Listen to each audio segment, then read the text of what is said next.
Hey everyone, I've just finished clinic for today and wanted to talk to you about Ozempic. I had so many questions about this. So, semaglutide is also known as Ozempic or Wegovy, or colloquially known as the skinny bitch drug. It's a glucagon-like peptide 1 receptor agonist. Let's just say it's GLP-1. And reasonable evidence shows that it does produce around 60% loss in body weight.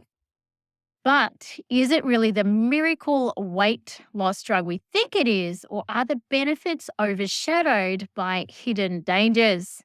Now, these GLP-1 drugs affect the signals sent to the brain around food intake. So basically, it tricks the brain to think that you have already eaten and it blunts that hunger signal. They also lower blood glucose levels. Now, GLP-1 has also been shown to suppress appetite because it delays your stomach from emptying, which can help you feel full for longer because your stomach says, hey, I'm full. These medications, they work by mimicking starvation, right? And as a result, your body composition changes. And if you are not really careful, these changes are going to be negative. The drop in muscle mass increases the risk of sarcopenia, which is one of the hallmarks of a poor metabolism. This is what they're referring to as a Zempic face, where people take it and they lose muscle from their face and they look really drawn and gaunt. You might have seen that in some celebrity photos. Now, for weight loss to occur, you need to be in a calorie deficit. It's undeniable. And up to around 20% is effective. But with Ozempic, I see around 70% calorie deficit. So let's think about what's wrong with that. Let's go through what I see clinically every single day. So, first, the risk of malnutrition, malnourishment is high because you simply can't eat enough food to reach your vitamin and mineral requirements. You are undernourishing your body. Second, I see a lot of constipation due to the really low fiber intake. And we don't yet know how this affects your gut microbiome. Like, we're literally playing with the devil on the gut side of things. Third, your hunger cues are unnaturally low due to the action of the drug, plus the nausea it causes, a low grade, constant nausea that just doesn't go away. Fourth, I question whether anyone taking Ozempic is eating enough elemental protein to prevent muscle wastage.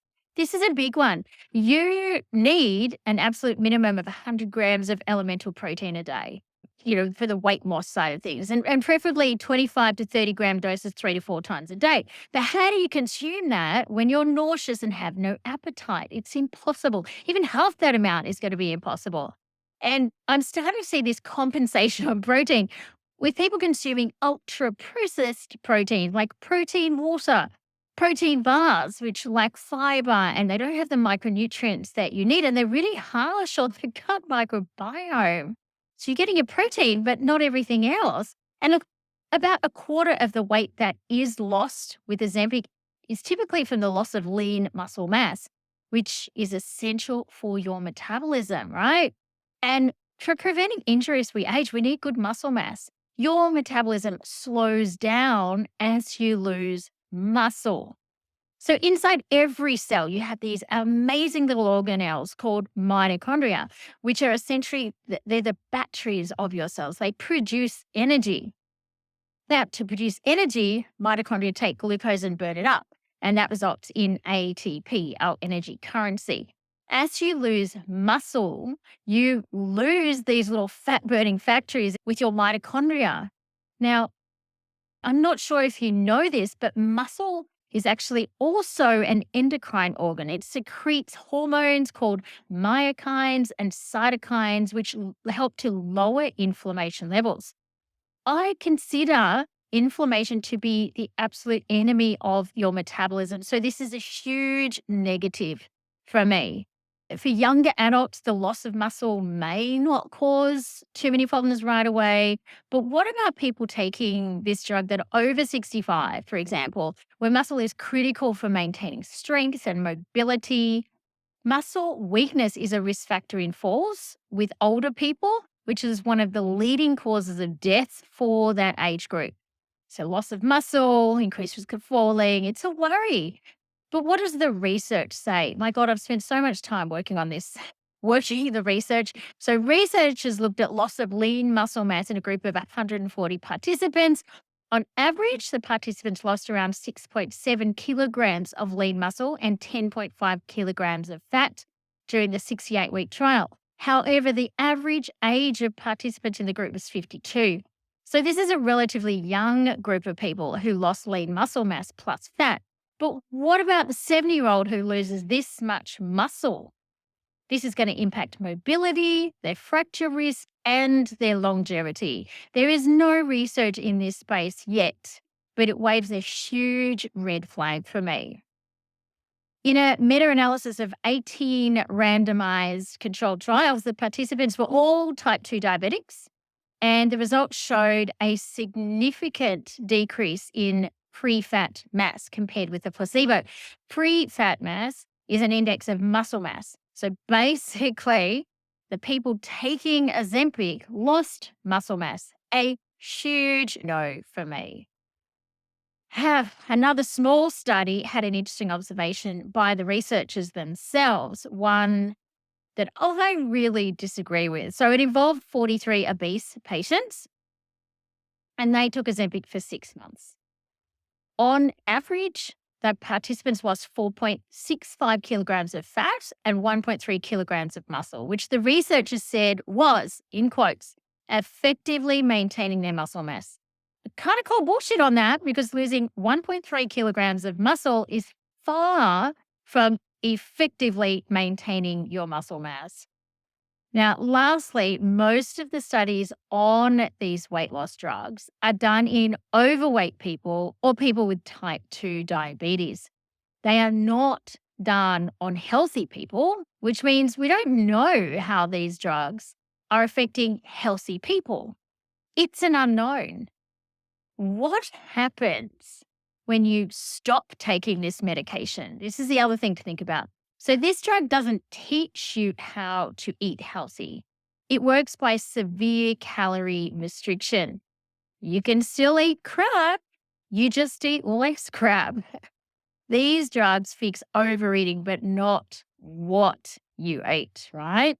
When you stop the medication, the risk of weight regain is high. If you're not solving the problem, and then rebound weight gain combined with a lower muscle mass equals massive metabolic problems. And then there's the Ozempic withdrawal. People describe feeling a noticeable increase in their appetite. I see this in clinic too. This can result in not feeling full, even after eating a lot, never feeling satiated, and then craving foods all the time. Now, a 2022 study showed that 1 year after stopping Ozempic, people gained 2/3 of the weight they had originally lost. Literally, the rebound weight is quite a strong reoccurrence, unfortunately. Another study showed similar results. People who took Ozempic, they lost on average 10% of their body weight. When they stopped the medication, they gained back an average of 7% of their body weight in the 12 months, right? So is it worth the overall 3% net weight loss? That's what I want you to be considering here. When you're looking at the research, it's really interesting. So really, what do we do, right? For older adults who take these weight loss medications, increasing your protein intake and your resistant exercise to help offset that loss of lean muscle is absolutely essential. Every single person should do a body composition scan or DEXA scan prior to starting the drug and monitor their body fat and their muscle mass. Social media trends on this medication are huge.